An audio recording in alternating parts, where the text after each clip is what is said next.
Olá, meus irmãos queridos, eu espero que todos se encontrem muito bem. Eu sou Carla, sou casada com o pastor William, somos missionários em Medellín, na Colômbia, já há 7 anos e trabalhamos com plantação e revitalização de igrejas.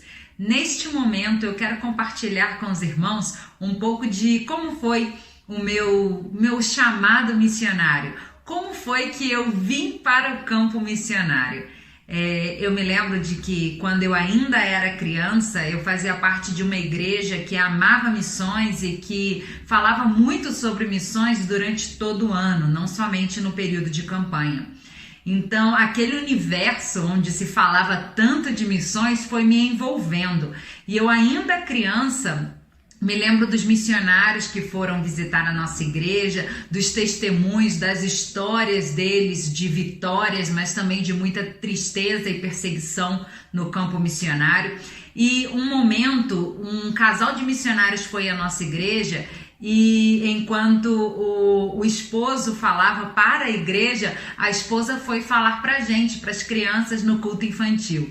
E aquilo foi muito especial, porque ela compartilhou conosco a experiência dela como missionária no campo missionário e ela falou na nossa linguagem para as crianças, de maneira que a gente pudesse entender aquilo que a gente ouvia falar durante as campanhas, mas agora a gente poderia conhecer a experiência de alguém que esteve ali no campo, que estava no campo missionário.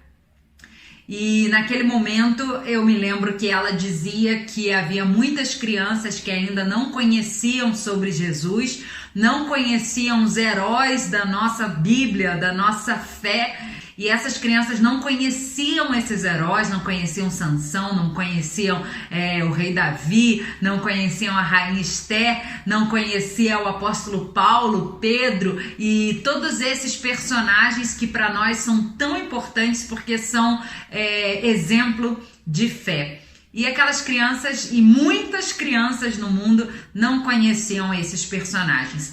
E aquilo falou muito forte ao meu coração, porque eu pensei, gente, como que alguém, como alguma criança como eu, pode ter uma infância que não conheça esses heróis, esses personagens, essas pessoas tão importantes? E ali eu fiquei com essa pulga atrás da orelha, não é possível que isso aconteça. E eu me coloquei no lugar dessas crianças que nunca tinham ouvido falar de Jesus, nunca tinham ouvido falar desses personagens da palavra de Deus. E eu senti tristeza por elas. E ali começou tudo. Ali começou a minha trajetória e hoje eu consigo perceber que desde aquele momento Deus esteve me preparando para que eu pudesse estar aonde eu estou agora e esteve me preparando para que eu vá para onde Ele quiser que eu esteja no futuro. E toda a minha vida foi assim. Quando mais ou menos na minha adolescência eu lembro de uma mensagem em que o pastor falava sobre legado, sobre o legado que nós vamos deixar.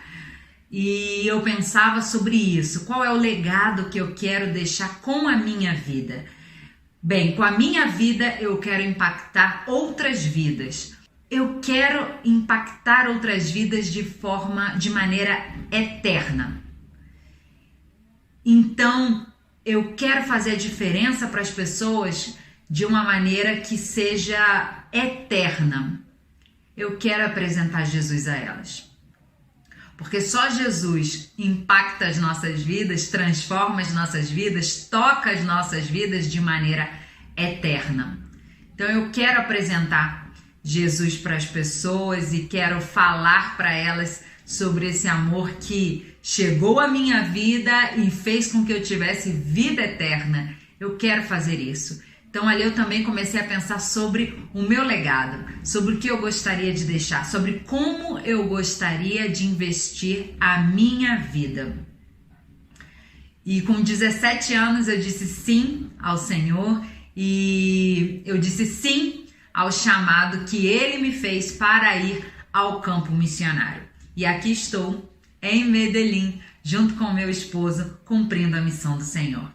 Mas eu quero falar com vocês sobre algo interessante também, sobre uma vida para viver o poder de transformar. Já que a nossa campanha fala sobre viver o poder de transformar, eu quero falar para você sobre isso. Uma vida para viver o poder de transformar.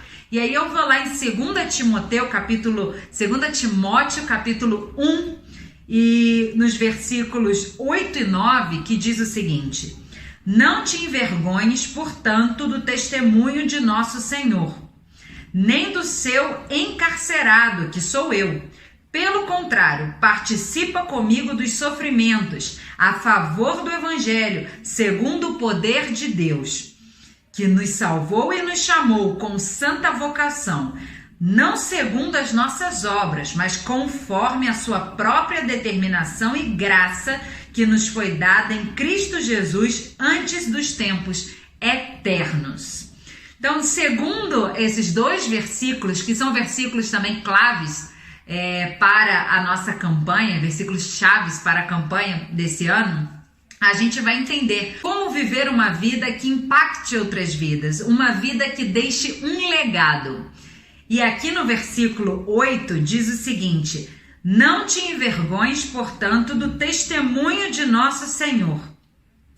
Então, primeira coisa para viver uma vida que deixe um legado, uma vida que viva o poder de transformar outras vidas, não te envergonhes do testemunho de Jesus Cristo. Não te envergonhes daquilo que o Senhor fez na tua vida. Usa esse testemunho para impactar outras vidas.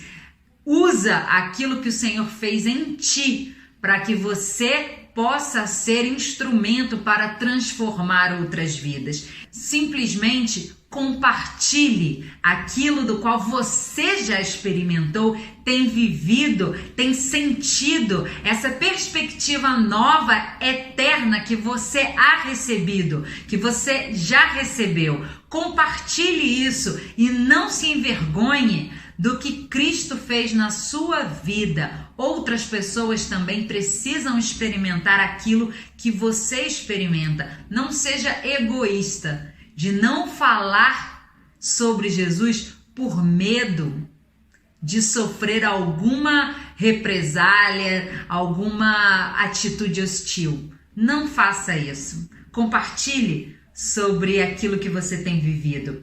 Outra coisa também fala o seguinte: participa comigo dos sofrimentos a favor do Evangelho. Então a gente viu, não te envergonhes e, se for necessário sofrer, padecer a causa do Evangelho, não tenha medo. Não tenha medo do que vai acontecer. Saiba que a todo momento o Senhor vai estar contigo. Em cada momento. E essa é a palavra de força e de esperança que o apóstolo Paulo está apresentando a Timóteo.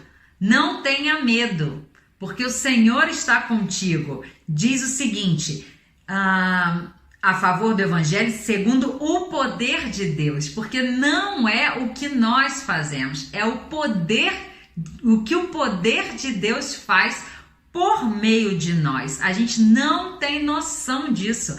Muitas vezes a gente não faz algo porque a gente pensa no que aquilo pode produzir em contra de nós mesmos. Mas é aí que a gente se engana. A gente não pode deter a ação do Espírito Santo por causa de medo ou vergonha. A vida que vive o poder de transformar é aquela vida que somente permite que o Espírito Santo atue em todo e qualquer lugar, conforme ele deseja atuar. Diz também, a favor do Evangelho, segundo o poder de Deus, que nos salvou e nos chamou com santa vocação. Então, um terceiro ponto para poder viver uma vida baseada no poder de transformar é entender a sua vocação. É entender que todos nós fomos chamados, fomos vocacionados para ser portadores da mensagem do Evangelho, da mensagem de salvação. Isso está para todo crente, aonde quer que esteja. falar sobre o amor de Deus. Essa é a chave para viver uma vida que pode transformar outras vidas, para viver uma vida que vai deixar um legado eterno. Reconheça a sua vocação. Reconheça que o Senhor te chamou para isso.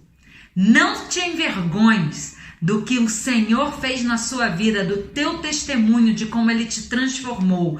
E não tenha medo de sofrer a causa do Evangelho. Sim? E uma última coisa, que fala muito sobre a minha vida pessoal. Sempre valorize a criança. Fale de missões para a criança.